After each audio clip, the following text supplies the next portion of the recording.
Can you keep up?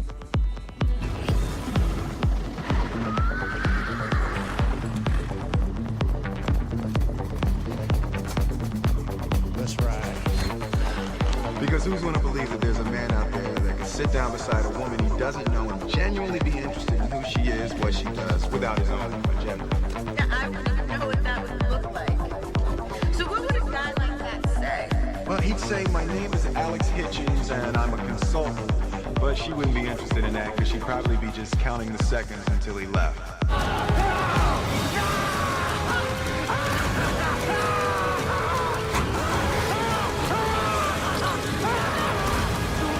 Hey everyone, welcome back to another episode of No Intermissions, the double feature podcast where we pair the unpairable and link the unlinkable. Two unlikely movies are picked at complete random, and at the end of every back-to-back discussion, no matter how hard it may be, my guest and myself will find the connecting thematic tissue, whether it be from genre, aesthetic, motive, or style. As always, I'm your host, Jack Siddle, and last time you guys would have heard from me, it's when I would have had Bolter on again. I got him on, the return of Bolter. We were obviously had to bring him on to talk some Jurassic Park from 1993, and we paired it with Paul Verhoeven's Showgirls from 1995, I believe it was. So obviously that was a wild but very, very fun time pairing sort of, you know, dinosaurs and Las Vegas Showgirls, and you know what, by the end of it, it ended up actually being sort of a coherent appropriate double feature, which was to my surprise and to Bolter's too, so make sure you go check that out.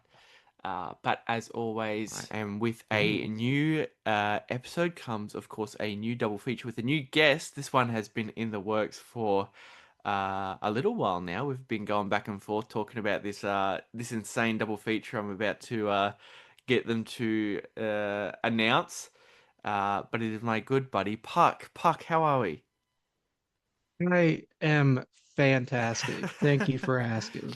Of And course, thank of you course. for having me on. No, well, thank you for coming on. I know we were just discussing this a minute ago, but this has been one that's been in the works for a little while. We've been sort of planning back and forth, and you know, delays happen and life happens, unfortunately. But you know, it's all that matters is that we're here now and we're talking about a pretty insane double feature that I'm happy. I'm very happy that you were game enough to tackle this one with me.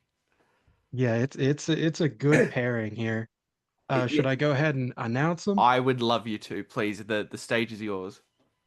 All right, so we have Ghost Rider from 2007, directed by Mark Steven Johnson, and also one of my favorite movies of all time, the 2005 smash hit Andy Tennant's Hitch, Oh my starring Will goodness. Smith.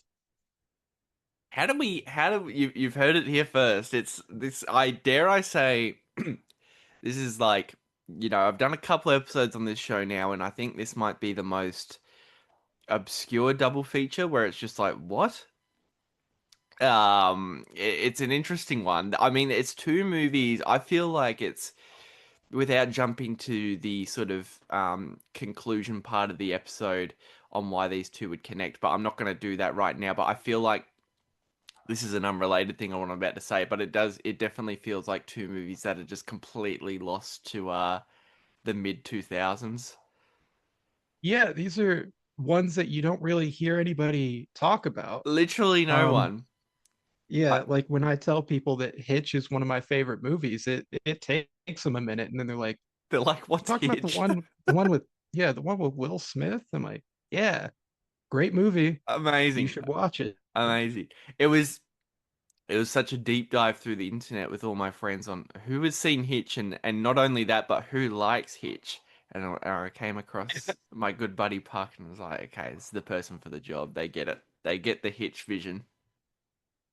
It's so good. That's it. But with that, did we want to jump? Did we want to jump straight into? Did we want to do Hitch first? Yeah, let's go right into Hitch. Let's. There's no time to waste on Hitch. That's where I come in. Excuse me. By asking if it was diet, she took it as you trying to imply that you thought she was fat. Go get a red rose, get a regular Coke, tell her she's everything you never knew you always wanted. Any problems, give me a call. From Columbia Pictures. Did you ever hear this guy they call the date doctor? Urban myth. Really? Absolutely. I was told you were the guy that helps guys like me. Nobody's perfect, That's pathetic. pathetic, but one man My name is Alex Hitchens. Call me Hitch. can help you come close. Let me give you my number. Do you have a pen?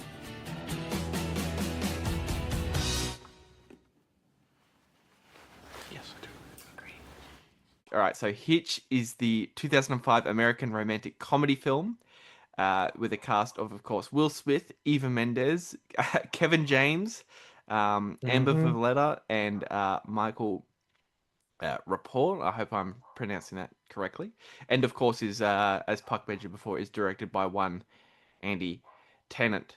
So Hitch, see Hitch has always been like sort of a top tier fever dream for movie for me, where I've never seen it before, but it's always one I've wanted to check out purely based on the concept of Will Smith being like a love doctor.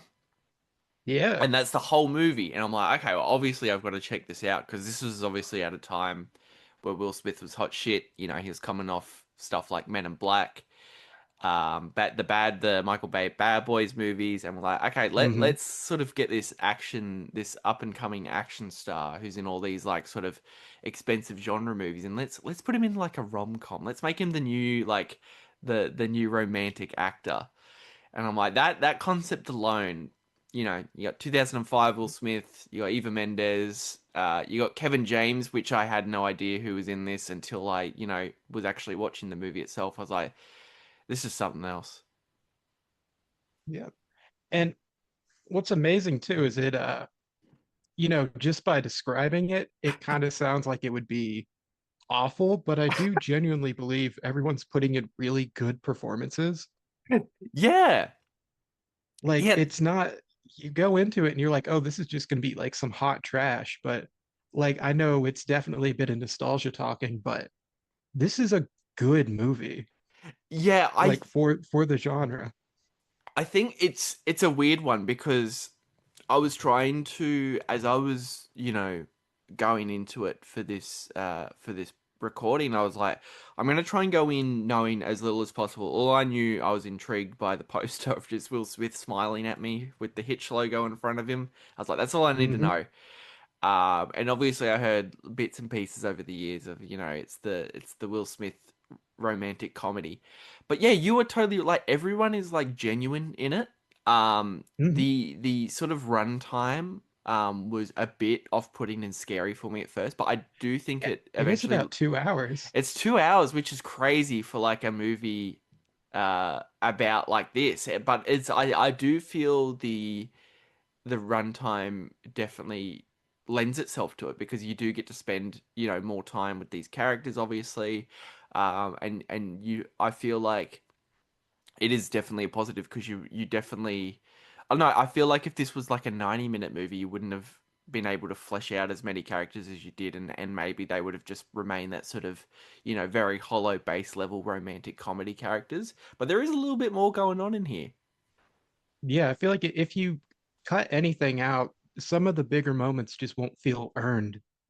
Mm-hmm. Because like you said, yeah, they really take their time to let you sort of hang out with all these characters. And that's where it takes me from, you know, kind of seeing these characters as kind of awful. Right. Like Will Smith's character on paper should be an awful person, Right, but you get right. to hang out with him enough that you're like, oh, I want this guy to find the one for him. Yeah, yeah. And yeah, so yeah, that 2 hours, I was rewatching it last night and I looked at the time and I was like, oh yeah, this is longer than I thought, but it does not feel like it. No, no. And I think you're totally right on what you brought up before on sort of the movie does have sort of like a great laid back hangout quality where it's like, oh, you know, spend time with these characters going to the bar and they're talking about like, you know, failed dates that they've been on and whatnot. And it does create this sort of authenticity to these characters. Yeah.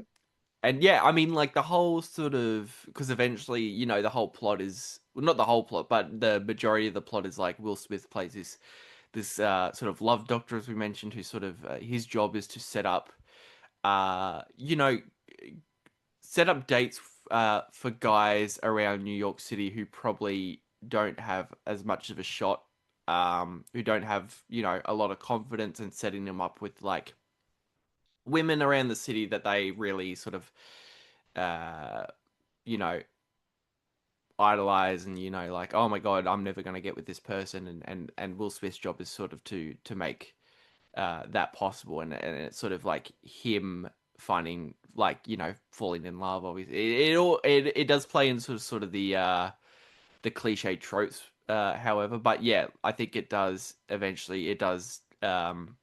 lend itself positively to the runtime, the hangout vibes, the performances, of course. Yeah, and it is nice to see like Will Smith, who is not like probably the most likable character, but you do care about him. Yeah. And I do think a big part of that is just Will Smith, especially around this time, was just a Yes, very charming man. yes. I Like mean, what? there's a reason he was a leading man in everything for a y- while. Yes, absolutely. I mean, what was the Will Smith canon at this point in 2005? Ooh, let's see. So he had done at least the first Men in Black, maybe both I think the he had done second both one of them. as well. Yeah. Um, I don't know the exact timeline, but around this time, also iRobot was coming out, Yes. Yep. Hancock was coming out. Yep. This is probably before Pursuit of Happiness, I would have to say. I think this was 1 year before that. So this was like sort of that sort of transition to in like the Will Smith serious actor sort of like drama actor Yeah, era. when he gets good. Yes, yeah, yeah, yeah. We can't, of And course, we then of can't leave course, out Wild Wild West, the greatest movie oh of all yeah, time. yeah, Wild Wild West. He had obviously done Fresh Prince at this point, Of course. which I think that that character kind of uh lends him a whole bunch of there's obviously the part like when they do the flashbacks All right, where yes. he's in college. It's like, yeah, that's just Will Smith from the 90s. I've seen him on TV before. Yes, yes. God, I forgot about that. That was sort of jarring. I was like, oh my gosh, that was It's brilliant. weird because it's like, at the same time, it's like, yeah, he looks very similar to when he does back then, but at Right. the same time, it's like, yeah, that's like a 40-year-old man. It's You just very really odd. read it on his face. It's very odd. Um, but yeah, I mean, like, you're totally right. He is very charming in this. Even though I don't know whether or not people like him as a person anymore. I think it is quite hard for him to turn in like a genuinely like bad performance, because I think overall I mean, he does fall into sort of like the cliche um actor stuff, I guess you could say, but he is definitely I think he is a very good actor. Oh, Whether I or do not too. whether or not he's a good person. I mean, yeah, he did slap Chris Rock at the Oscars, if you didn't hear that. He does slap Um, Kevin James in this, and I was like, he for, does. for the brief 5 seconds in my life where I forgot that Oscars moment happened, I was reminded again of it by when he slapped Kevin James. I was like, oh, that's right, he did that. Yeah, I'm trying to think if there are any like genuinely bad Will Smith performances. Because I can Um, think of like bad movies that he's been in, right, yeah.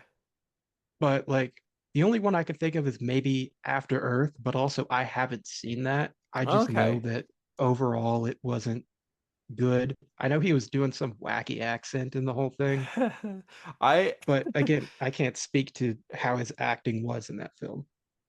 see even stuff like I don't know, like even like non-conventional Will Smith stuff, even when he's doing like voice work, like even him in like Shark's Tale is like brilliant of him as the fish. Forgot that was him. Yeah, he's so good in that. Man, I forgot about that movie. I think that was a year before this, so it was like this was like absolutely the Will Smith era of like just like hit after hit. Oh yeah, Whether no, he was killing it during this time. he really was, and I'm trying to think. I'm just gonna have a quick look now because I haven't. I mean, yeah, this was an absolute financial hit. This was like obviously, a very lower budget. Hmm. And yeah, it grossed almost like $400 million, which is insane. Yeah, that's good. Yeah, I couldn't imagine like a movie now with this plot that's 2 hours long. Um, I couldn't imagine a movie with this plot coming out now. yeah, well, yeah, I that's think actually a good it point. sends, yeah, way too many red flags. Right.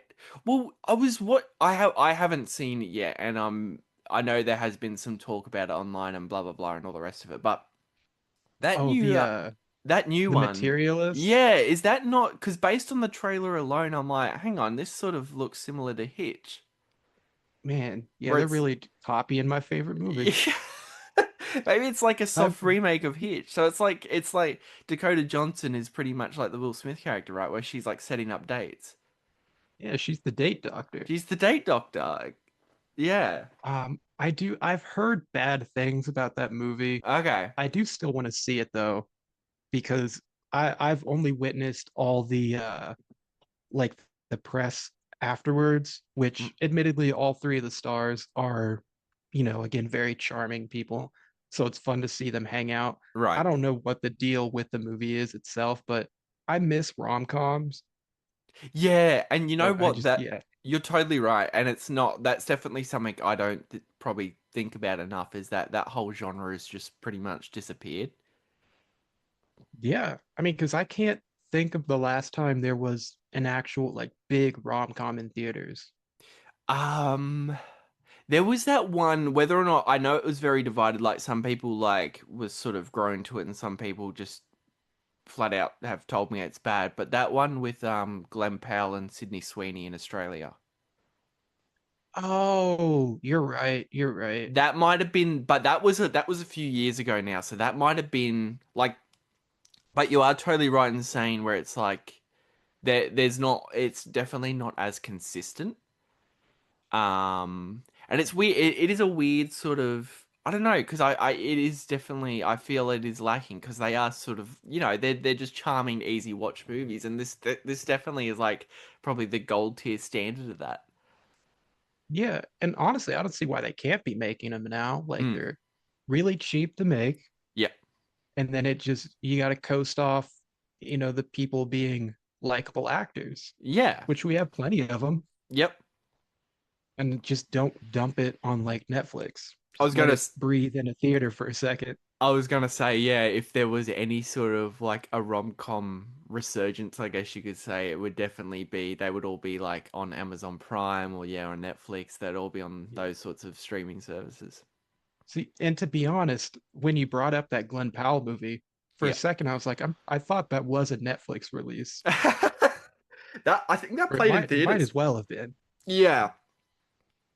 Um, but yeah, so it's a very, I think it is definitely an interesting conversation to have on sort of the bare sort of, apocalyptic wasteland that is rom-coms at the moment because they are very few and far between.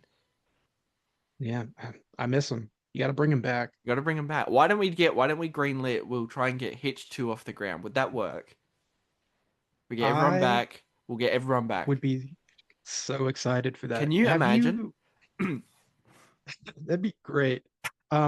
Speaking of which, I Yeah, wonder if I can find it. There is a review of Hitch right. on uh on Letterboxd. That's a pitch for I Hitch think I 2. did come across this. Yeah, here we go. It's Please it's read it out. Hitched, which says comes out in 2025, known as Hitch 2 in foreign markets. Also, I want to go ahead and shout out the person is, it's either Graham or something like that, the letterboxed user, Yeah. Grame. Okay. 20 years after the events of the first film, Hitched sees Alex Hitchens, played by Will Smith, facing his toughest client yet, his son. Nuclear Yes. winter has ravaged the world as we know, and only the semblance of humanity remaining since the vicious Imperium Wars is seen in intense tribal warfare. Hitch, now his tribes Olagosh, a bard of sorts, regales his people of the old world, reminiscing on his now perished friends Albert and Allegra. Every now and then in private he sees himself daydreaming of his love, Sarah Milas, who was lost long ago in a barren hellscape that was once known as New York City. And it just keeps going on and on. I'd watch it. I That's definitely one approach we could take for the we'll get Graham to write us the screenplay and you and I can direct the thing. Oh, and they Um gave it 3 stars. and they go That's So amazing. that's the wrong rating, but Is I this a respect it. is this a cold five-star banger for you?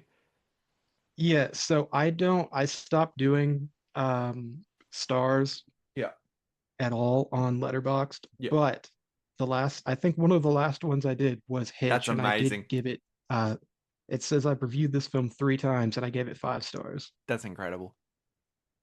That's amazing. I So yeah. mean, the I don't think we're the only ones sort of, in the Hitch army because there definitely seems to be I don't know, there seems to be, even though despite the fact we said at the start of the episode here that the two movies we're talking about today feel like, that no one else, probably besides us right now are the only ones talking about them. But I'm looking at it here and it looks like as of October 22nd, 2014. Okay, so I misread that. I thought it said 2024 before I did misread that. It was announced that an Overbook Entertainment and Sony Pictures Television began work on a series adaptation inspired by the film.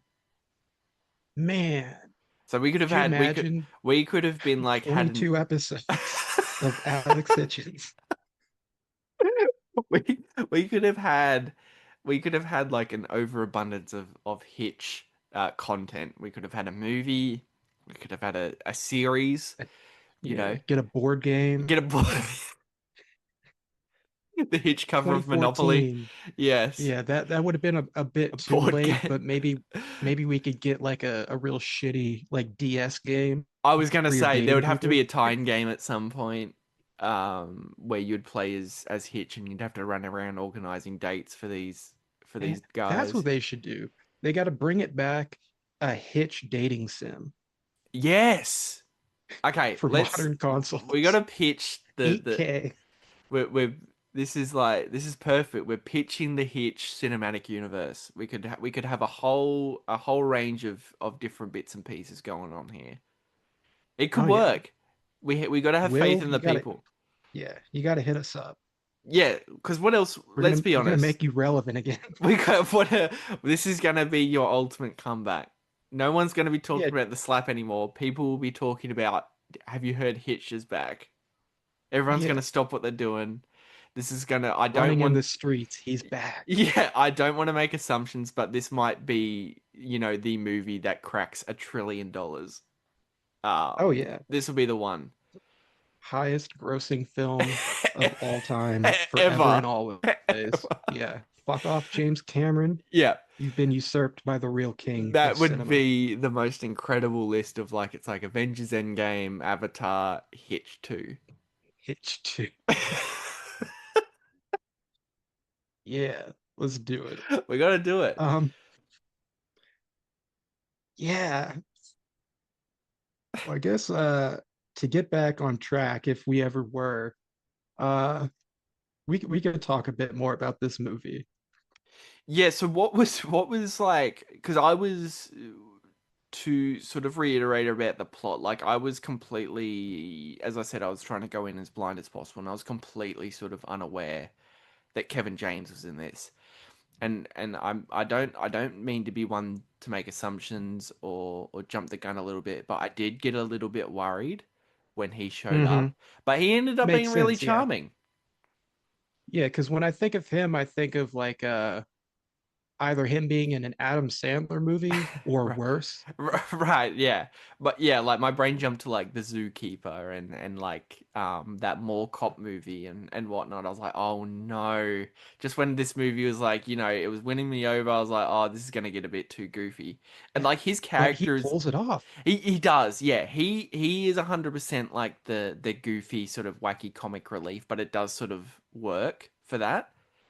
Yeah, Um, and they don't, I know it's like 2005, but they don't really I mean, they do a bit, but they don't lean too much on the whole like, oh, he's a fat guy, right. which they do it a little bit, but they restrain themselves a lot, and he gets like an actually like very nice and sweet love story. Yes, and Like it he's the works. guy that you're rooting for. Yes, 100%. And that I was actually shocked on how much time they spent sort of developing that too. Like I thought it was just gonna be like I honestly went in thinking it was just gonna be like how is Will Smith gonna win over Eva Mendes for like 2 hours? But like a good like portion of the runtime is spent with like, developing Kevin James' character and his love and all the rest of it. Yeah, no, it's like that's the really like cutesy part of the movie. That's the part that when I'm rewatching, that's the part I usually like the most. Right. Like that's the part that sometimes I'll get a bit like teary-eyed when he Yeah. just goes on these like long speeches about what love means to him. Right. I'm like, oh, this is like he's really doing some good stuff here. Yeah, for sure. And it does really, you instantly sort of get on his side because he is talking about, he's been like screwed over so many times with relationships and stuff. And you just like genuinely from the get-go, you're like, I want this guy to win. I like this guy. Because the initial meeting between Hitch and oh my God, I sound like such a fake fan. I couldn't remember his name. Albert Albert, Brenneman. yes. Yeah, that's Kevin James's character. But the initial meeting between them, um, where he calls Hitch and he's like, "Hey, I am in love with my boss, who is Right. this like mega celebrity, um, and I know that it's like insane." And Hitch is talking to him. He's like, "Yeah, this is a celebrity, and you're Kevin James. You must be crazy." And then he goes off on this little speech. He's like, "Yeah, I know I'm crazy, but do you know like just how it makes me feel like to see her with people that don't make her happy? And I know that I could make her happy, but just her being happy with anyone would make me happy." Yeah. And then Hitch is like, "You're crazy." Yeah. And that's a good thing. That's why this Yeah. is gonna work. Yes, and you instantly, yeah, those and that was really fun too to watch that sort of friendship blossom over the runtime. It is too. It's a really good friendship. It Like works. that actor pairing, I don't think they've been in anything else together, but it's really solid. It is solid. Yeah, it was reminding me a lot of, it like the cliche sort of, Hitch is the straight cool guy, and and that's why I do lend it was starting to worry me initially, where it's like, oh God, we're doing like Hitch is the cool straight guy, and he's going to teach Kevin James to be cool, but Kevin James is just such a goofball and he's so dorky. But it does sort of like that sort of, you know, worry about it does evaporate quite quickly because yeah, though just based on the chemistry that those two have together, you're like, oh, okay, this works. And their sort of like character attitudes get flipped on their heads. Because Yeah. like the more that Albert starts like hanging out with Allegra and dating her more, he starts becoming this like really, kind of cool guy that she Yeah. wants to be around. And the more that Hitch is hanging out with this reporter, Sarah Milas, he starts becoming this like bumbling fool, kind of Yes. like how we see Albert at the beginning. That's a good point.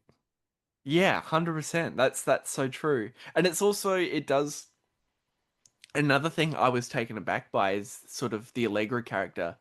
I was just they even like sort of develop her and she becomes somewhat like, an actual character too because you're like, oh, okay, you by the get-go you're like, oh, okay, she's just going to be sort of corporate and cold and sort of like just rude. But she ends up being like really nice. Yeah, like they really flesh her out in a way that I can't really speak to my experience watching this the first time because I was like 6. But if I was approaching it now for the first time, I wouldn't expect that character to No, really get anything. right. But yeah, they treat her as like, kind of the fourth main character. Yeah, she does get a lot of screen time, which I was definitely surprised by. Yeah. Even he teaches her how to do the finger whistle thing. Right. which after watching that, I like paused the movie last night and I was like, I wonder if I could do this. I can't. I really can't.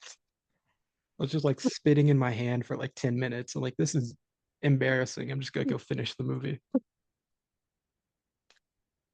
Yeah, and it's like, and obviously we'll talk about more about Eva Mendes in the next movie we're talking about, but she's really good.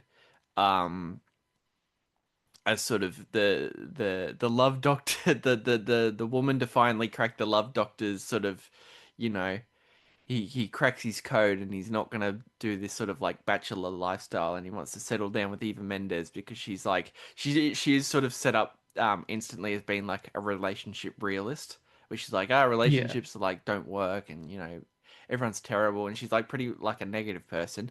But then she like everyone gets like a little arc, like she opens up, and obviously starts to care. Like that whole sort of jet ski date is like really Oh, it's so wonderful. fun. Yeah, that's great. It's so cute. Yeah, and completely like sort of taken aback. Like, yeah, as you said before, like on how sort of the Albert and Hitch character swap over, because you know we get some sort of fun, goofy physical comedy with Hitch accidentally like kicking her in the head as he's trying to get onto the jet ski. Yeah, it's I can imagine that moment.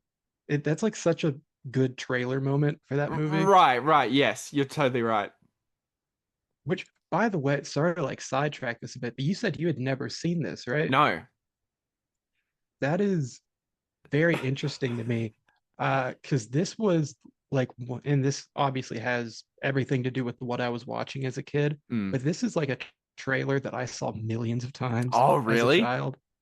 Yeah, because it was on, and again, maybe this is just because it was like the US release, but it was one of the trailers on the Spider-Man 2 DVD.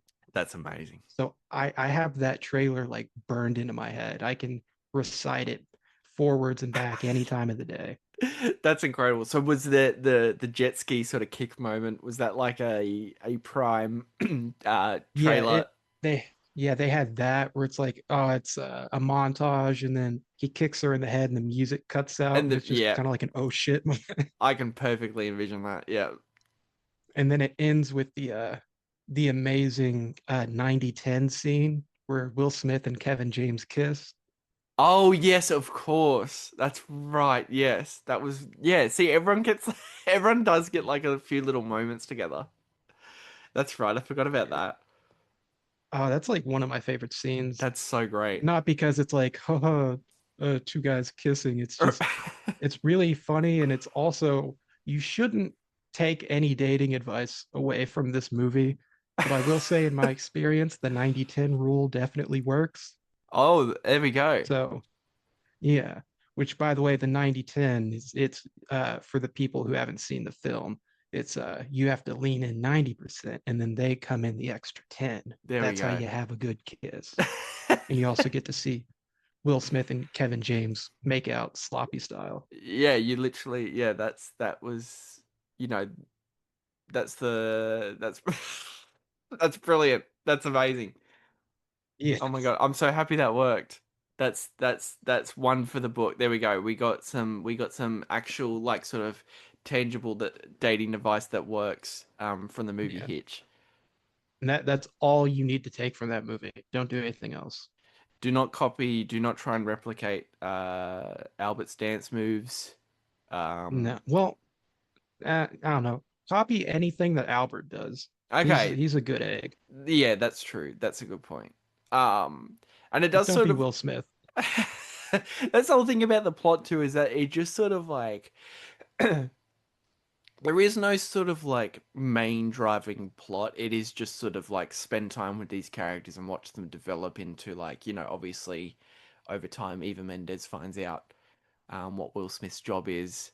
And you sort of that was a whole sort of great interesting part of the movie too. It's like, oh, okay, cool. It's like sort of an eye opener on the women's sort of perspective of that, because you spend the whole sort of first half of the movie of Will Smith with these guys trying to set up dates, so you're only getting like the male perspective of it, and then it's like really Yeah. great when it's like flip and you like sort of see the reality from the women's perspective, where you're like, oh shit, yeah, of course. Yeah. And also importantly, you only ever see in the beginning like his successful stories with like True. good guys uh who get together with women who actually like them, Right. which is the point that his character tries to prove. It's like if you guys, just get out of your own ways, you'll see that the two of you have a lot in common. But what the conflict is between Will Smith and Eva Mendez's character Mm. lies a lot in her best friend.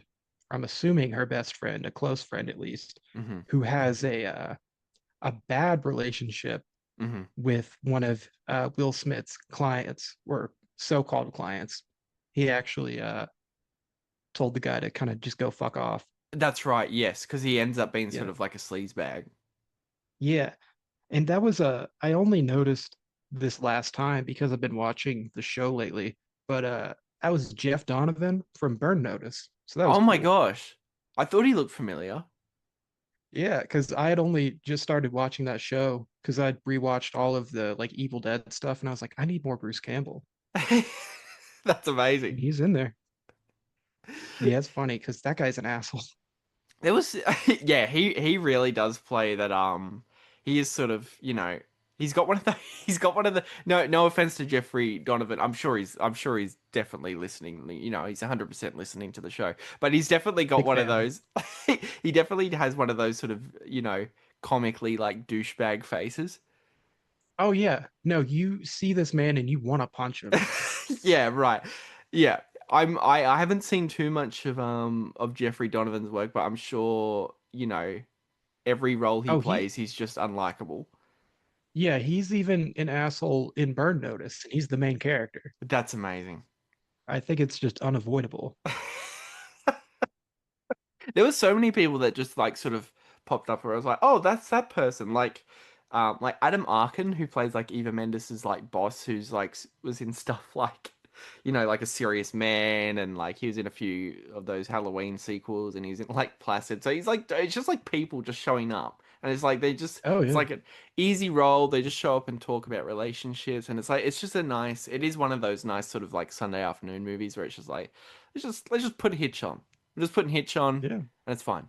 And I 100% can, at first, despite the fact I was a little bit worried on where the movie might have been going, but I couldn't agree with you more, Puck, where it's just like, this is just it is a good movie. Yeah, it's great to yeah, just kind of like sit down and watch whenever. Oh, that was loud. Yeah, it's just great to kind of sit down and watch whenever you really don't want to do anything else. Right. Like last night, I got home from work. I like opened up a beer. I'm like, yeah, I'm gonna watch Hitch That's again. the perfect vibe. That's the vibe. And to speak on what you were just saying too, there Mm. were also like a lot of just random actors that I noticed in this too. Mine are a bit more embarrassing though, because it was like that like curly haired guy in the very beginning where he saves the dog, where air Oh, quotes right. saves the dog. Right, I'm right, like, right. oh yeah, that's the guy from Big Bang Theory. The comic book owner, the comic book shop owner. Yeah. So I, that was the big one for me. And then I was like, why do I know that? it was, uh, Michael Rappaport, who I thought was going to end up being like um, more of a main character, but he's like the guy. He's like Hitch's buddy at the start, and they're playing pool, and he's like engaged or whatever, and he's about to have a kid. Um, Yeah, but he's he, engaged to Hitch's sister. yes, that's right, that's right. And he's really good. Like that's what I mean. Like people just show up. Like he was in stuff like True Romance and like Mhm. Deep Blue Sea and all the rest of it. So it's like, yeah, it's just people showing up.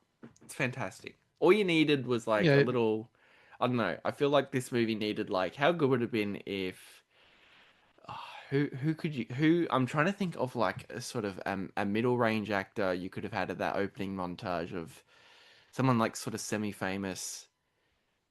I mean, if he wasn't, I think he may have been a bit too big at that point, but it Mm, seems like the kind of thing that maybe like like a Zach Braff a few years earlier would have popped 100%. up in, if 100%. he wasn't like so hot off Scrubs at the time. 100%. Yes, that is like the perfect. Yeah, I But can they could envision have that. got Donald Faison. They That's could have true. got Turk. That'd have been great. Yeah, Maybe for I'd the love to see sequel. him in more stuff. Yeah, there we go. There we go. We'll pitch the sequel and we'll get him on. That's fantastic. Um, Yeah, what's he doing right now? Probably not a lot. that's the good thing about the Hitch cast is that I don't think that any of them are doing a whole lot at the moment. So they'll all be No, available. I haven't seen Eva Mendes in No, anything in a no, while. I honestly I can't mean, remember. it's not like I'm tracking her career or anything, but I just don't think I've seen her in anything in a really long time. Will Smith has he's doing music again apparently. Did you see that Really? music video that he put out? I haven't, no. Oh, it's Is not it? good. Oh Bad no. bad song, bad video. Oh God, I'm gonna have to check that out after this. Yeah, I didn't seek it out of my own volition, but I did see it all over my Twitter timeline That's about a week incredible. ago. Yeah, it's real bad. So he's getting back into like rap? Eh, Rap in a very broad sense. Okay, interesting. Yeah, it's not good. Oh no. He needs Hitch 2, I think. Just It's gonna save his career. that's amazing.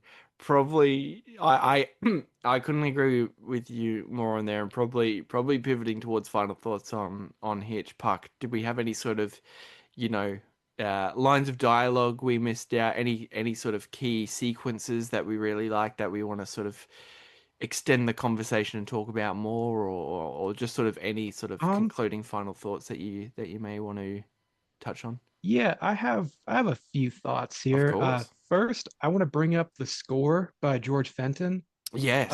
It's really, really nice. It's like a fun little poppy jazz score. Yep. Um, and I actually on the DVD they had as a special feature the opening of the movie, but it was completely scored by George Fenton instead of Mm-hmm. having all the like needle drops in the beginning. Mm-hmm. And I do really like all the needle drops in this movie, even though it's like a bit excessive. They're all like really nice songs. Yeah. But yeah, I wish it's weird. It doesn't seem like the kind of thing that you could go out and buy, but I really want a copy of this score if it exists anywhere, That because it's would just really nice music to just kind of have on while you're doing something else. that is such a cool thing. That would be such a cool thing to own, is like not even the soundtrack, it's just the score to Hitch. Yeah, because like no one else would own that. That's amazing. I'm so happy you said that. We got to track that down and make that happen. Yeah. That's brilliant. And then you talked about like some dialogue that I may have taken note of. Mm-hmm. A very good one when so after all the characters kind of have a falling out, Mm-hmm. Will Smith and Kevin James are having a discussion, a bit of a heated discussion, Mm-hmm. and Will Smith says, "Love is my life," and Kevin James says, "No, love is your job." And I think that's Yes. very poignant to where he is mentally at that moment, because he needs to hear that in order to kind of just break through and become a decent person. That's brilliant. Yeah, that's so true. And And it then, is sort of like the, oh, sorry, go ahead. no, you're good. You're good.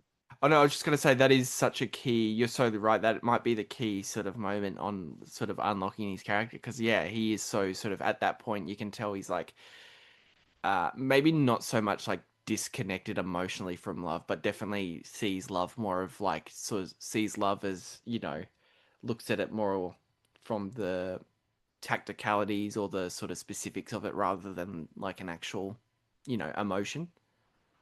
Yeah, because at that point he's kind of like hidden in his shell again Right. after Eva Mendes figures out that he is the date doctor. Yeah. And so they break up, and she's talking to him a few days later. She's like, "I don't want that to be our last conversation. I don't want Yes. to hurt you." And he's just like, "You didn't. It's fine." And it's like that's real rough. You can see just how immature he is with Yes. love in general. Right. And Yeah. then another quote that I have, which I think will lead very nicely into the second film. Um, this is when Will Smith is going to talk to I can't remember the actor's name, but Allegra Cole. He's on her Mhm. boat, and Oh yeah. he's trying to get her back together with Albert, and he says that man would have sold his soul to make you happy. And then she replies, "So what does that make you, the devil?" And I heard that, and I'm like, that's perfect for what we're doing here. You know, that is such well done. Well, that is such I didn't pick up on that. That is such a key sort of moment of combining the two the two movies. That's brilliant.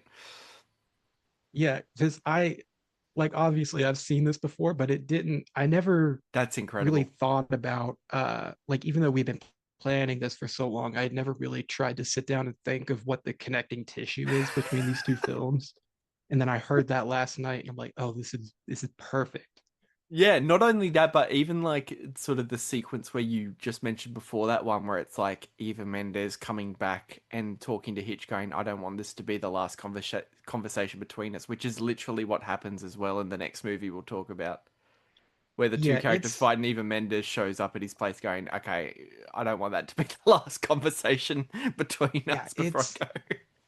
actually going back and watching these the other day. It's so weird Like, how this is the much they same mirror movie. each other.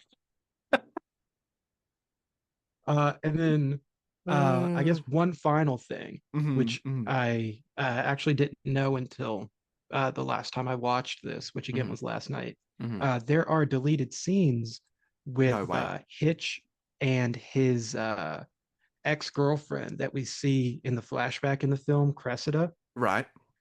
And it was that moment of her cheating on him that made him kind of start building this shell that eventually became the persona of the date doctor. Right. And there are deleted scenes where he runs into her, like after he breaks up with Eva Mendes, I think, or Mhm, around that time. mhm, And they don't show all of the scenes because it was a completely like cut storyline, but mhm. they do show like when they actually meet again, and it has some of Will Smith's funniest line deliveries, and I'm kind of sad that it's not in the actual film. I'm gonna have to track So that yeah. down. Oh yeah. Everyone listening, just like YouTube Hitch deleted scenes. Get that in your history. Get that in That's so once it's in it doesn't leave. It's hmm in. It's in. That's amazing. It's shocking. Like, I feel like growing up, you'd go over to like, friends' places and family friends' places and you know, everyone, I feel like on everyone who had sort of a moderate DVD collection, which was a lot of people back in like the mid 2000s when you and I were hmm growing up, everyone everyone had a copy of Hitch on DVD. It was just there. Oh yeah. It just came with the house. Yeah. It That's was why if you go to any Goodwill now, there's gonna be like 20 copies of it. yes, yeah, yeah, 100%, 100%. You are so right. Yeah. You It's that's gonna be every yeah, like that, and like Garden State. Those are the two movies. yeah, and like Guitar Hero on PS2. hmm Like not That's even a good one, no. like Guitar Hero 2 or something. Yeah, yeah, exactly right.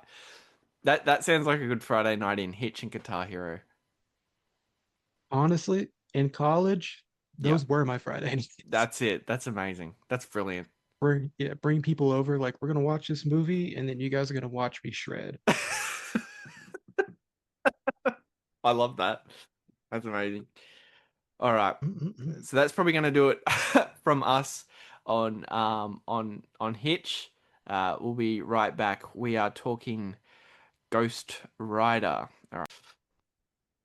All right, we are back and we are talking Ghost Rider, the 2007 American superhero film with a cast of Nicolas Cage, obviously, Eva Mendes, Wes Bentley, Sam Elliott, and Peter Fonda, and is, of course, based on the Marvel comic character by the same name, and is directed by one Mark Steven Johnson.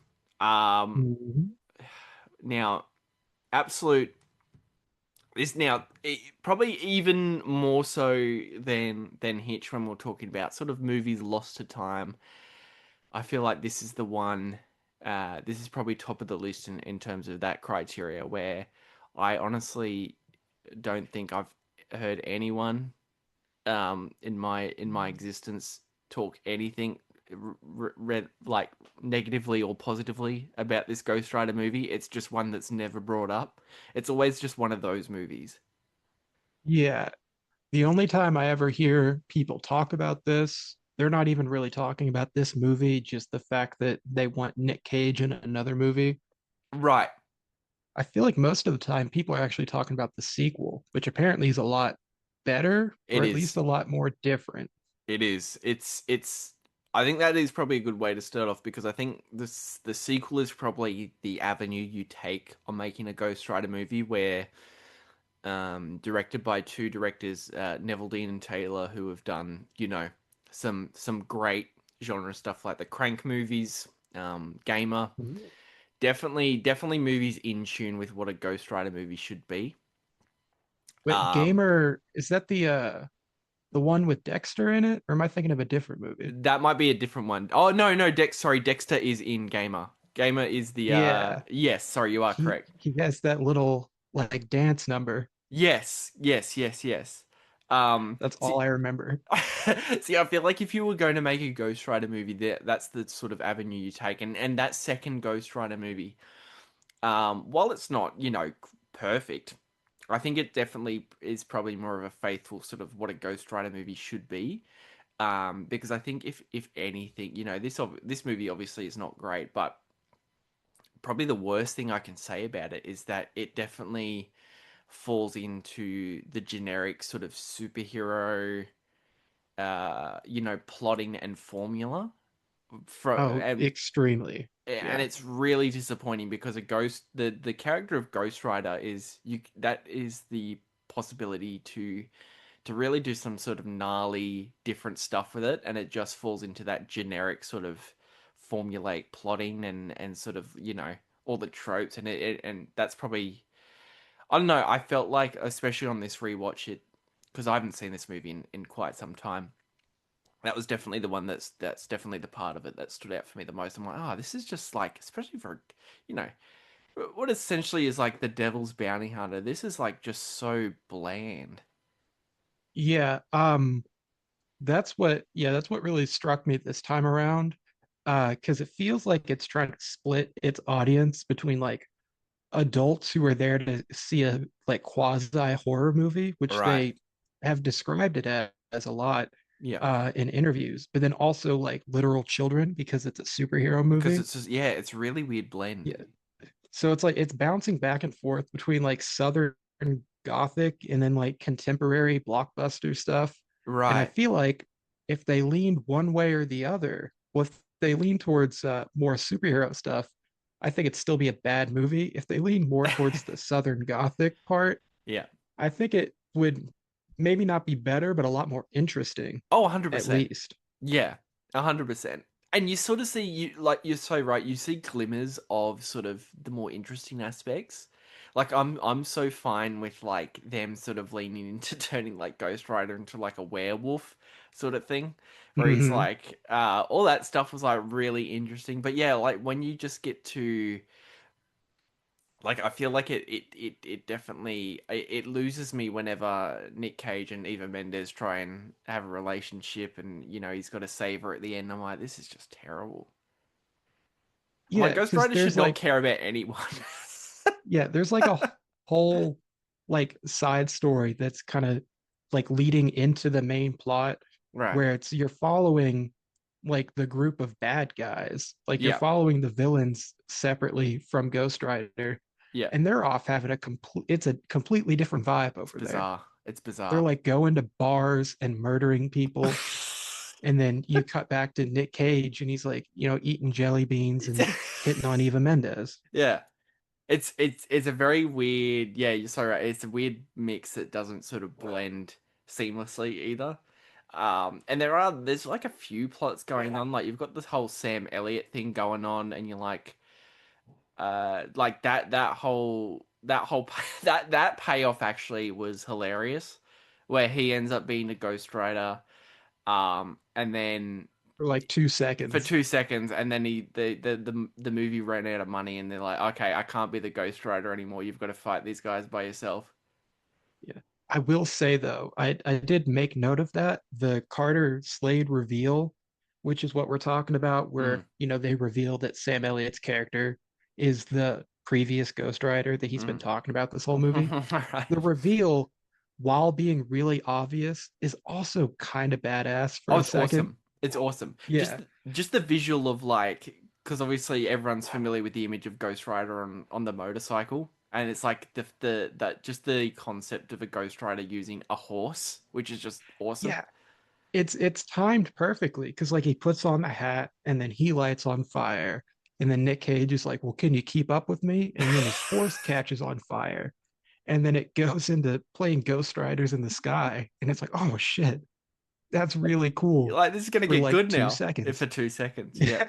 Yeah. And it turns into like a Western movie too. You get the great sort of like, it's like almost John Ford photography of all these like canyons and stuff, and Yeah. these two riding together. You're like, oh my God, this is gonna get good now. And then Sam Elliott It's goes, it's I gotta go. he's like, My yep, that's planet all. needs me. That's all I got. Yeah. See you. He That's like literally like it just he like fades disappears. into the background. It's bizarre. It's so weird. You're like, why? Why? And I mean, there's a few, I don't know. They've much like Hitch, they've managed to actually assemble some talent in here, despite the fact I don't think anyone has, anything to do in this movie. No, Like they got there's not like great material to work with at no, all. no. Like I reckon the fact, they managed to rope Peter Fonda into this, who obviously is well known for the biker movie Easy Rider, is just hilarious, and that's sort of a very funny meta joke. But he gets nothing to do. No, he is like a great screen presence though when he Yes, first shows up. he's very menacing. Yeah, because like yeah, the opening I think is like really weak. Like when it's showing uh Johnny Blaze and his dad, like when he was a kid and they Right, have like the younger actor playing him. right. I think that's a very, very weak part of the movie. No one's Hmm. like acting with like any sort of effort No. until the devil shows up. Yeah, yeah, And then it's like, oh, this got really cool again yeah, for like 2 seconds. That's what yeah, they do. yeah, yeah. Everyone's just sort of like white bread, plain, like just bland, and then Oh, like it's yeah, so bad. you get little sparks of like Peter Fonda just like hamming it up, and he's been great. That image has like been seared into my mind as a kid of like Peter Fonda walking past, and you get that flash of like lightning, and like you see the devil shadow Yeah, project like that's there's hints like they of were goodness having in there. fun with it. Yeah, there's hints of good stuff in there sporadically, but most of the time it's just like whatever. Yeah, I will say though, like I don't think it's a weird thing because every time I think about Nick Cage now, I think about that episode of Community where they're trying to discuss if Nick Cage is a good actor or not. With this one specifically, I can't tell Yeah, yeah, yeah. This is because it's this. like he's so over the top, but I think he has to be, or else Hmm. you'll see even more that he has just nothing to work with. Yeah, no, and that's it. You're so on the money. That's the key right there, where it's like, they've hired Nick Cage, who is obviously, this is post Face Off, Con Air, Snake Eyes, all these amazing cartoon level Nick Cage performances, and sporadically you get like that in the movie, like the reason they hired him for it, where obviously sort of the memification of Nick Cage had kicked in at this point, where it's like, okay, we're half winking at this guy's Mhm. overacting, but at the same time, the script is so just piss poor, where you're like, he's just delivering this dialogue, and even him just looks bored reading it.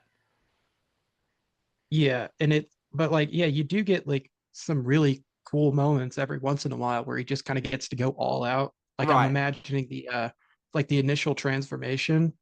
Like that's kind of I can't really say iconic, but like to me it sort of is. When I think of Nick Cage acting, I think Mhm. of that a lot, where he's Yeah, just really just going off the walls he's with just that. screaming.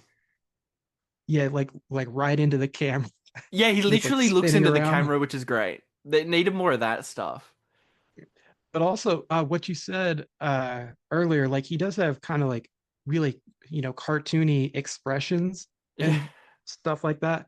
But I was wondering, did he actually do a lot of the Ghost Rider acting? Because I feel like it's that acting is very subdued for the most part, Yeah, and I can't quite tell if it's Nick Cage or not. I And if don't. not, then what's the point? I know. You know what? And that makes such a good point. It is bizarre. Like, bizarre doesn't probably even touch the sides of how to explain it, but the fact that the Ghost Rider character becomes so boring when he's actually Ghost Rider and not Johnny Blaze. It's so weird. You're like, you'd think they would dial that like cartoon level up to 100, but when he turns into the actual titular character, he just becomes so boring. Yeah, like there's only, and I made note of it, there's only really one moment where I could tell that it was Nick Cage under all the CG. Mm. And that's where after he fights that one like wind demon on top of the skyscraper, Right. he comes back down and he's surrounded by all the police, and Yeah. Eva Mendes comes out, and his like his flames turn blue, and he like reaches out to her. And that's like the one moment where I'm like, yeah, that's Nick Cage. I Uh, can read like the mannerisms there. yes. But like Yes. nothing else for me No. like reads as Nick Cage. No. No. Definitely Because he not. like when he transforms, you're expecting a certain level of energy, and it just never goes there. Yeah. Yeah. I think you would definitely benefit from checking out the second one when you can, because I feel that definitely leans more into sort of the actual Nick Cageisms when he's actually Ghost Rider. Like, he's like vomiting fire, and he's like, you know, Yeah, there's I've seen clips. It looks really fun. yeah, it's And then when you made note that it was directed by the Crank guys, right? right, And that makes sense. and Like that's what you thinking need. back. I feel like Yeah. like this. I feel like the only, I mean, the guy who directed this one, Mark Steven Johnson, who Hmm. has, the only things he's directed, funny enough, is, sort of circling back to what we're talking about before, but rom-coms. And Hmm. the only film similar to this is that Ben Affleck Daredevil movie, which he did a few years before Ghost Rider. Oh, I'm looking at that now. Yeah. Yeah. So does that mean that he was in control of the director's cut for that, I'm assuming? Oh, Because that maybe. one was kind of decent. I mean, Daredevil, I feel like Daredevil is definitely a better movie. Um, but yeah, it is weird that Like, this guy. yeah, like stylistically, I think. Right, yes. That one has, yeah, you're exactly right. That has some style to it, and some sort of flair, where this one is just sort of like, I feel like you really need to like conventional should not even be like sort of going anywhere near a Ghost Rider movie. You need to like really lean into, like we were talking about before, like the fact that it looks like a sort of like a quasi Western movie when the two Ghost Riders are riding together. You probably really need to lean into that. Yeah, because that doesn't kick in until that moment. And Right. like after they ride out into the desert, they kind of keep that going in the final fight where they do like the like really tight punch-ins on the eyes. Right, right, right, And it's right. like straight out of a Western, but they Yep. don't do that until the end of the movie. Yeah, it's so bizarre. And it's like that whole, I don't know, it feels like it does feel very, you know, you've got a blank slate superhero script with it's got all the puzzle pieces you need, where we'll have like, the cops arrest Ghost Rider at one point because they think he's the bad guy. We've got the montage of Ghost Rider saving people, which is just absolute bullshit. Like, that's the worst stuff ever. Where he turns into like Yeah, it's he turns into Spider-Man, and he's like going around saving people.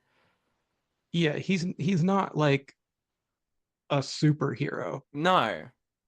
No, he's just a dude that's gonna like fuck your shit up. Yeah, yeah.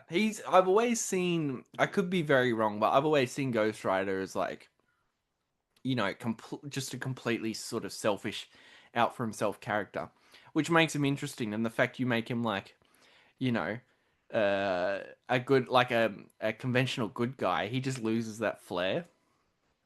Yeah, it's just odd. Yeah.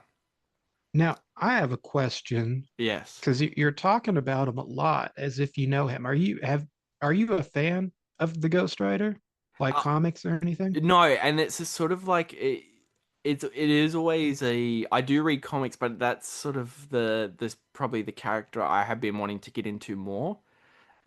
Just by concept alone, he is incredibly interesting to me. Yeah, Um, and see, I because wouldn't even know. Yeah, sorry, go ahead. oh god. Uh when we first came up with this idea for this double feature, I did start reading like the Really? original series. Didn't get very far, but Okay. I think that's more just on me because I have trouble reading older comics. Yeah, they Uh, are. Yeah, I am. it's very wordy, and I know Hmm. that that's kind of the appeal. And like I love like Archie comics. Archie comics are wordy, um, but like when it comes to like the big two, like Marvel DC stuff, I really can't get into it until like the late 80s, early 90s for Yeah, the most part. yeah. I did read one of the more recent Ghost Rider series, which was really cool for like 80% of it because it's following Johnny Blaze and it's got a lot more like horror elements and specifically like body horror stuff. Oh, And yeah, then it does brilliant. kind of just it kind of craps out at the end, but up Okay. until then it was really cool. But yeah, so I did try and do some research for this because like you, it's a character that I want to get more into. Yeah, for sure. E- Even if just to say like, oh yeah, I really like Ghost Rider and be able to back that up. Yeah, exactly. And it would be sort of like, you know, it to lend itself back into, you know, owning the hitch you know, score Oh, the on score, yeah. but it's like, yeah, you know, it's like it's that, and it's like, you know, I actually read Ghost Rider comics. So it's like that sort of like I feel like Ghost Rider, despite the fact, you know, I guess you could call him mainstream, but I don't feel like, you know, he's nowhere near. He's definitely not like your Supermans, your Batmans, your Spider-Man. He's like on the like outer rim of He's what normal people know. right. Yes, yes, 100%, 100%. Um, but yeah, just by concept alone, he is one I might have to start looking into, you know, storylines and all the rest of it, and actually, because I would that's definitely something I would like to start reading is Ghost Rider stories. Hmm. So I Yeah, don't know if anyone I did listening, like it. yeah. So who was like, what era did he start in when you started reading the original? Was it like the 70s? Yeah, I think it was like mid 70. Let me pull it Okay. up real quick because I was actually rereading some. 73 Wow. is when Okay. the first like ongoing went. Right. And I think he was introduced in like a different series before then, like one of their like anthologies or whatever. Right. Yeah, I'm shocked But it's I like did he didn't start off as like a villain or. well, I do think there was another Ghost Rider before this. Hmm. And I think that's what the I don't know if it's how they tied it into like the modern Marvel stuff or not, Hmm. but he was a cowboy. So I'm wondering if that's how Oh, they get like okay. the Carter Slade character. Maybe, yeah, interesting. See, I feel But like I don't think it was like a supernatural thing. yeah, cool. I'm sure if we got into like the Ghost Rider series and like we would just discover there's, you know, probably about 30 different Ghost Riders with different, you know. And it's also the thing too where it's like I have faith that there's still a chance we could get a good Ghost Rider adaptation maybe down the track at some point. Um, Perhaps like I know like the because you and I have been sort of in Kojima mode quite recently. Yeah. And I know for the longest time that Norman Reedus has been circling the role of wanting to do it.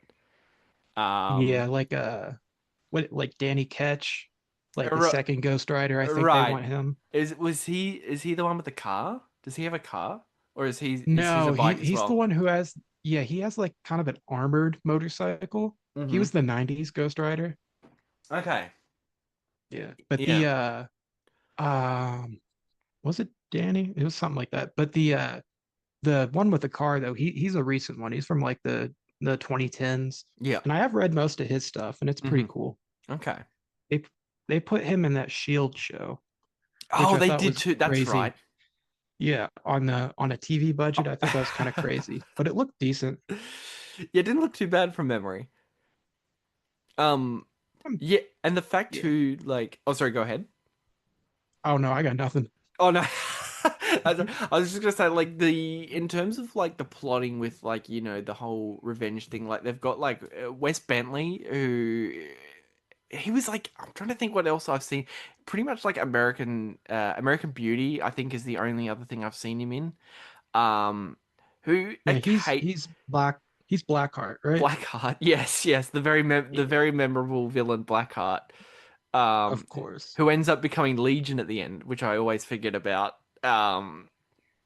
Which is sort of like, I guess you could say, like, Die Hard, Ghost Rider fans going, "Oh my God, they're doing Legion," and then they do that.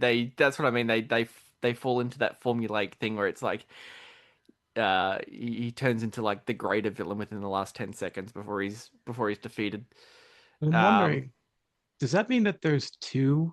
I'm sorry to go back into comic book stuff, but are mhm. there two Legions then? Because I know Legion like X-Men Legion, Right, right. I but think that there can't be is. this guy.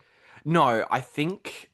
Let me double check. I think there is a Legion Ghost Rider because I'm pretty sure I have heard of Legion as when he name dropped that.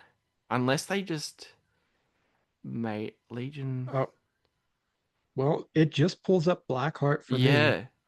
Oh God, it So does too. maybe see, because I wondered if that was more of a like a biblical type thing, Maybe actually that's what. Yeah, I think you might be right.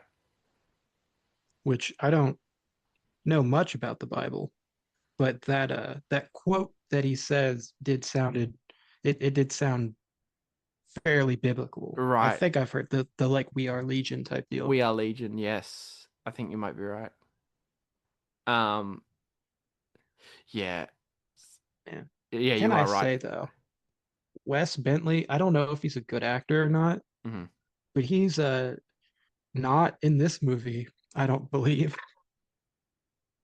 He show it's he all of the Blackheart stuff feels so disconnected. Um, where he'll just show up occasionally and like fuck up a group of people, and then him and his demons are like, "We're gonna take over the world," and you're like, "Okay," and then it will cut back to Nick Cage like watching chimpanzee videos, eating jelly beans. Yeah. Watching like Um, 1930s cartoons. yes, yes, yes, yes, and you're like, Like they rewrote I feel like from the vibes that I get hmm, of the actual character, the Johnny Blaze character from the comics, I feel like they just completely rewrote him in this movie to be Nick Cage. yes, yeah, Like I don't like recognize really any crucial aspects of the character in this film, yes. which is weird because I think uh Nick Cage has gone on record saying that he is a Ghost Rider fan. I was about to say that, yeah, and you're so right. It is a weird thing where it's like there feels like no sort of drive behind it, despite the fact, yeah, I think you are right in saying he's come out and saying, he's a huge fan and he was been wanting to play that role for years, and you're like, really? Doesn't seem like it. Yeah, yeah, because they do like all these things where it's like it's just weird random things where he's like, oh no, I don't drink. I do eat like jelly beans out of like a martini glass. Right. It's like, oh, I'm gonna watch this nature documentary and I'm gonna watch again these like 90 or these 30s cartoons. And it's like that's just Nick Cage, right? That's just him. Yeah, it's just yeah, and it's, I don't know. You are so right though. It is a very weird blend, and I feel, I don't know, because I need to go back and watch that second one again, but I feel like it definitely leans more into like sort of the mean mentality of the character, despite the fact, whatever we're getting here. I mean, from what I've seen, like clip wise, that movie does seem just kind of nasty. Like Yeah, it's got like some it just has like a thing over it. It just looks a bit. gross It is, in a yeah, fun way. it is a bit gross. I mean, they definitely improved the character design. Like the big issue well, not it's not the main issue, but definitely a big issue I have with this one is that I feel like the actual Ghost Rider character design looks a bit too clean. Like Hmm. his leather jacket's all pristine. Like in the second one, like it's like bubbling because it's like on fire and like the leather is like all torn. And like I'm pretty sure his Yeah, that skull makes is sense. like all charred. Like it's like because it's obviously That's so cool. constantly burning. Yeah, it's not like in this one where it's very off-putting because it's just like a pristine white CGI image. So on the second one, it definitely looks a bit nastier, which is definitely appreciated. And that second one, that came out like a while after the first I one, think it right? did, yeah, like It was like 2012 or something. 2012 or something like that. Yeah, I think you're right. That's so weird. Second one too has a really interesting cast. Like Idris Elba shows up in it. Kieran Real, man, Hines. I gotta watch Oh, this you one. got to I tap own in. it. Do you? Yeah, I bought the specifically for this. I bought the 2-pack, Amazing. but I never watched it. I was planning on it It's a weird movie. yesterday, but I ran out of time. Yeah, Idris Elba. Who else is in this? No one that I know. Did they film this in like a this is like filming in a different country probably, Yeah, and they just grabbed a whole I bunch think of it actors. was. Christopher Lambert's in it for a bit. That's right. Oh my goodness. Really? Oh dear. It's interesting. I feel like you I try and check that out when you can, because I'd be very intrigued to hear what you think. Christopher Lambert is in this one. And it's perfect. It's like 90 minutes long, as opposed to this. This is like almost 2 hours long, and as like, sort of contrast against Hitch, you definitely feel the runtime of this. Um, Oh yeah, because this is also at 2 hours. yeah, and I think there is a It director's does cut of not this need to too. be. Oh, that maybe that no, I do have the extended cut. Oh, So okay. that's probably why it was so long. Interesting. Oh Yeah, God. I made a note and I said I don't know what I would cut, but this has no reason to be Mm, as long as it is. it's bizarre. It's so weird. It does And not, it's not worth it. yeah. And it's like, I don't know, that whole sequence too, like it just like sort of it's got no sort of real rhythm to it either. It's just like sort of it'll just be like Johnny Blaze going, "What's happening to me?" And then it'll just be like like a Ghost Rider sequence at night where he's either like fighting like the police or something, or demons, and it's like no, none of it is like actually matters either. It's just all just sort of it all just sort of happens. Yeah, It's very bizarre. because like if you follow the actual logic of the film, Mm, it's this guy Blackheart just mm. constantly sending his buddies to die. Right, right, He's like, you, the wet demon, go right. slow this guy down. Yeah, right. Which, by the way, that guy, oh, that looked gross. Yeah, Not yeah. in like a fun way either. Not like a monster movie gross. It's just like I don't want to be looking at him. He's just No. dripping. Oh, yeah, yeah. That's right. He constantly just looked wet. Like that was sort of reminding me of like I don't know.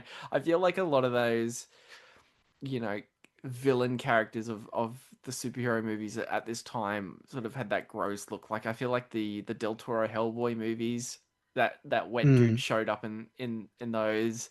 Um, what else? Like the Marvel movies were in a weird sort of specific, bubble at this time. You had Ghost Rider, you had, I think a handful of Punisher movies, um, those They had like Fantastic Four movies. yeah, which I did rewatch those not recently, but within Mm. like the last year or so. Are they any good? The first one, it kind of holds up as like Okay. a mid movie, Yeah. but it's like not terrible. That second one is bad. Oh, really? Yeah, which that's the one that I liked a lot as a kid. Yeah. See, I don't think I've seen those since I was a kid. But yeah, the first one I will say holds up as like, a kind of whatever movie. It's Mm. not awful, it's not great. Hmm. Second one's not worth it in my Oh opinion, no. even though See that? it has Doug Jones. Yeah, and it doesn't. Lawrence Fishburne voice. Yeah, he voices the Silver That's Surfer. amazing. He was Interesting. cool. That's about it for that movie. When I eventually cover Rise of the Silver Surfer, I'm making sure we'll be reunited to talk about that. Yeah, there we go. Oh, what could we pair with that? We could do the second Ghost Rider movie. There we go. That'd be amazing. Trying to see what else do I have to say about this one. See, that's the thing. There, It is so flat, and there's like absolutely nothing to it. It's yeah, just like frictionless. I have some notes that are just very basic, Mm. like connections between this and Hitch. Hmm. Like the rider, he does the weird little finger whistle. I'm like, Right, right. ah, they did that in Hitch where they were teaching her how to do the whistle. Right. Or the fact that Eva Mendes is a reporter in this film, Yes, and 100%. she wrote a gossip column in the other film, which Yes. is kind of reporting Yeah. if you're a bad person. And that's those are the big two. That I mean, yeah, if we're comparing the two movies, I think obviously like Eva Mendes been sort of half doomed relationships with, the Hitch character and Ghost Rider is that that's obviously a big comparison. And you've made some great comparisons just previously with the devil connection, which was great. But I mean, yeah, I mean there really is nothing more to it is a shame that like it feels so easy to make a half decent sort of mean spirited Ghost Rider movie, and it is a shame that this is just so flat. Yeah, it's a bummer It is. It really is. But because probably. Sorry, go ahead. I want this to be good. Like Nick Cage Ghost Rider, the I don't. idea sounds It just makes fun. sense. Yeah, and it's just not. Yeah, it's so odd. It's bizarre. But probably pivoting towards final thoughts on on Ghost Rider. Puck, do we have any more little bits and pieces that we wanted to add, or? Um, Man, most of my notes for this actually, I'm looking over and they're just really dumb. Um, like I said, so at the beginning, Johnny Blaze makes a deal with the devil to Mhm, get rid of his dad's cancer, and then mhm. like the next day his dad dies. That's a thing that happens in the Right, movie. that's a bunch. And I just said, it's funny to imagine that the devil actually didn't do anything, and Johnny's dad was just so sad that he was going to leave him that he killed himself, just like in front of the huge crowd.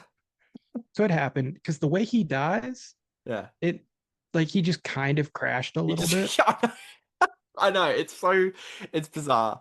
He doesn't even like make the jump. He like crashes on the ramp and it's like, oh my God, he's dead. And you're like, what? How? Yeah, it's like, oh, okay, sure. Sure. Um, I also wrote the stunt crash that Mm, they do the first time you see Nick Cage as Johnny Blaze. hmm. He crashes his bike, and the actual stunt is kind of insane Right. because the it's like slow motion, and the guy falls in front of the bike, and then the tire hits like the visor of his helmet, Oh and it God, I didn't notice cracks. that. Really? Yeah, it's a wild stunt, Holy shit. but it looks yeah, it looks crazy. It's all in service Um, for the Ghost Rider yeah, movie. This yeah. guy almost died for this piece of shit. And then just a big issue that I had with this film. This is probably one of the last things for me. Is just this movie it's all tell. Like, show don't tell. All this movie does is tell you. Right, It's yes. constantly flashing back to like relevant dialogue that Hmm. happened 2 minutes earlier. Hmm. And it's just really annoying. And that was like the big thing for me where I'm like, this is not a well written No. movie. It's not put together well in the No. slightest. Oh, it's such a shame. And And then yeah, it is it really is a shame. and it's something that Marvel, like from reading into it, it's something they've been wanting to make forever, like since the 90s. And it's like, they've had all sort of, brought on all these sort of different talented directors and actors to try and, get this off the ground. And obviously, the end result after all this sort of work and preparation, you're like, oh my God, this is so flat.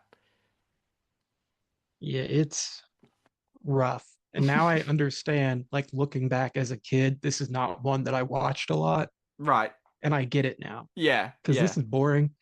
It's just boring, and it's just bizarre. It is a weird concoction of everything in it, and you're like, how is oh, it's just terrible. Anyway, that's probably going to do it with us from Ghost Rider. But no, that was a good. I mean, Yeah. we've jumped a bit ahead, but that was a good comparison. I mean, I can't think any more off the top of my head on why these two would pair well together. I think we've done well there.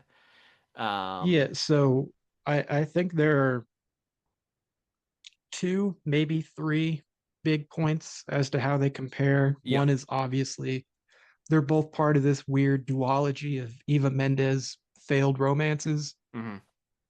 Um, Also, there's the whole thing about selling your soul. Again, the quote from Hitch, that man would have sold his soul to make you happy, which is responded with, so what would that make you, the devil?